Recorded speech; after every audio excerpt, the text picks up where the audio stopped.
Vice chairman, আপনাদের আমাদের সকলের আপনজন অ্যাডভোকেট আহমদ খান, উপস্থিত আছেন আমাদের নেত্রী বিশ্বনেত্রী বেগম খালেদা জিয়া, আমাদের চেয়ারপারসনের উপদেষ্টা সাবেক মন্ত্রী লুৎফর রহমান আজাদ, উপস্থিত রয়েছেন বাংলাদেশ জাতীয়তাবাদী দল কেন্দ্রীয় কমিটির প্রচার সম্পাদক সুলতান সালাউদ্দিন,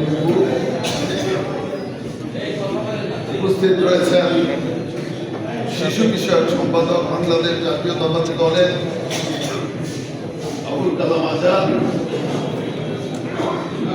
উপস্থিত রয়েছেন কেন্দ্রীয় সদস্য জনাব মাহবুব আলম শবর, উপস্থিত রয়েছেন কেন্দ্রীয় কমিটির অন্যতম সদস্য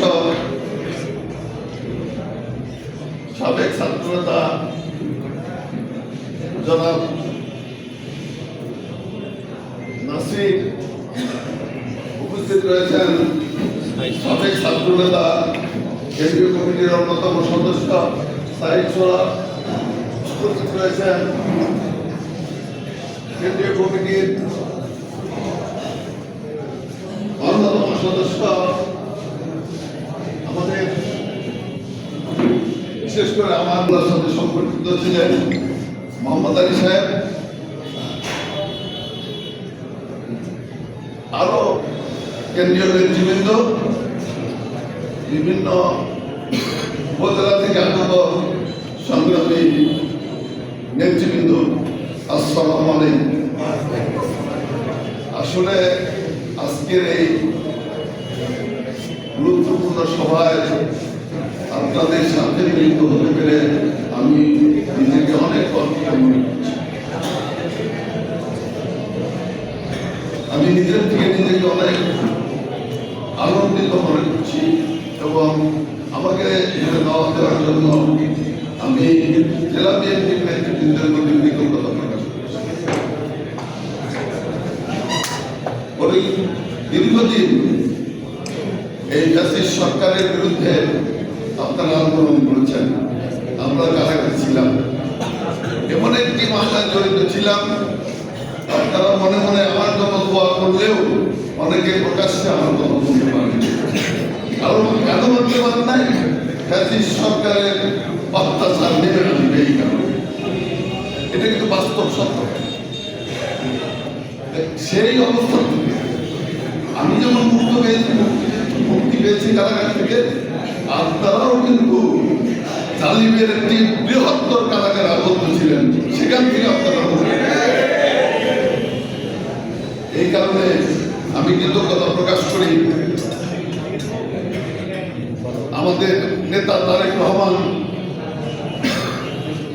আমাদের নেত্রী বেগম খালেদা জিয়া অসুস্থ অবস্থায় থাকার পরেও, কারাগারে থাকার পরেও তারেক রহমান সাহেব বাংলাদেশকে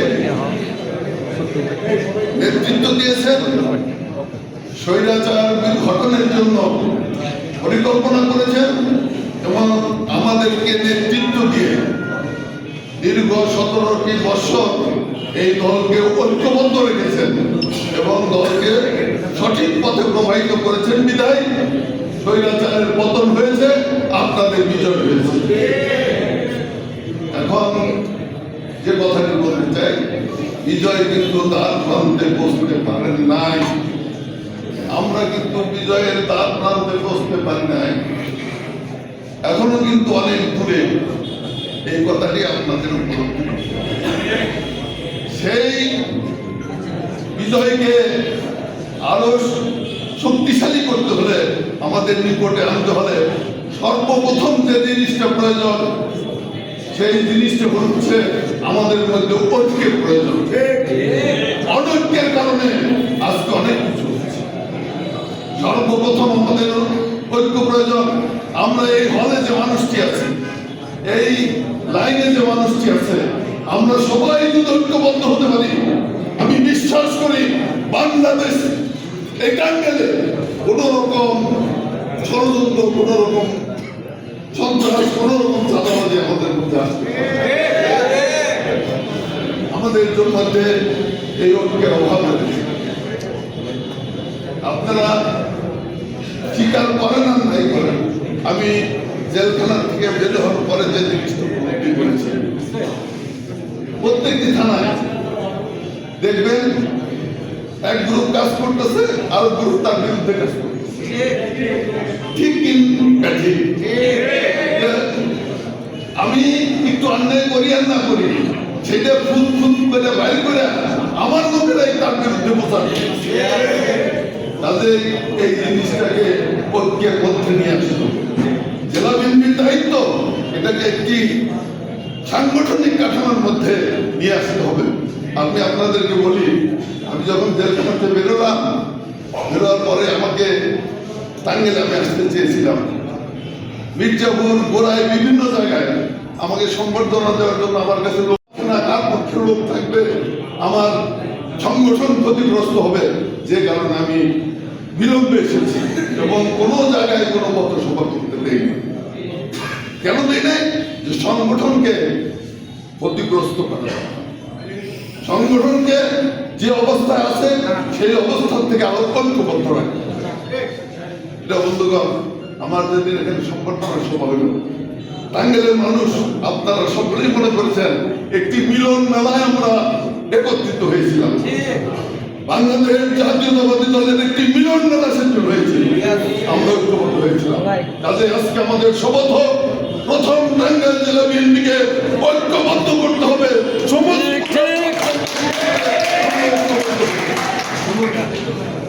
বন্ধুরা আমার, এর মধ্যে এই ঐক্যবদ্ধ না হওয়ার কারণে কি হচ্ছে তা জানেন?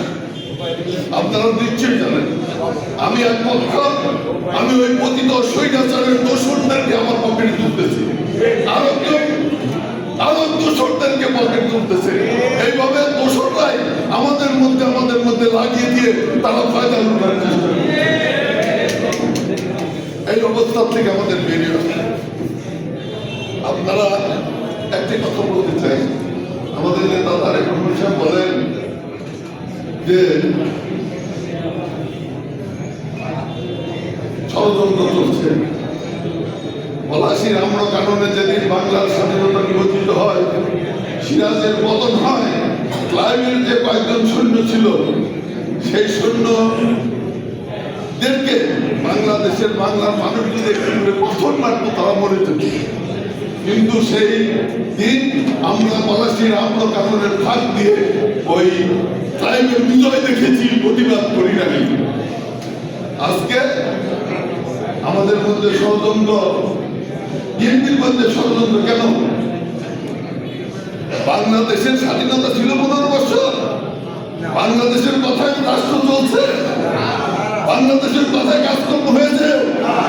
সেই ষড়যন্ত্র যারা করেছে তারা কিন্তু আজকেও ষড়যন্ত্র করছে এবং এই ষড়যন্ত্র কিন্তু অনেক গভীরে চলে যাচ্ছে। আমরা যদি আমাদের হালুয়া রুটির ভাগাভাগি নিয়ে ব্যস্ত থাকি তাহলে ওই ষড়যন্ত্র এমন গভীরে চলে যাবে আপনারা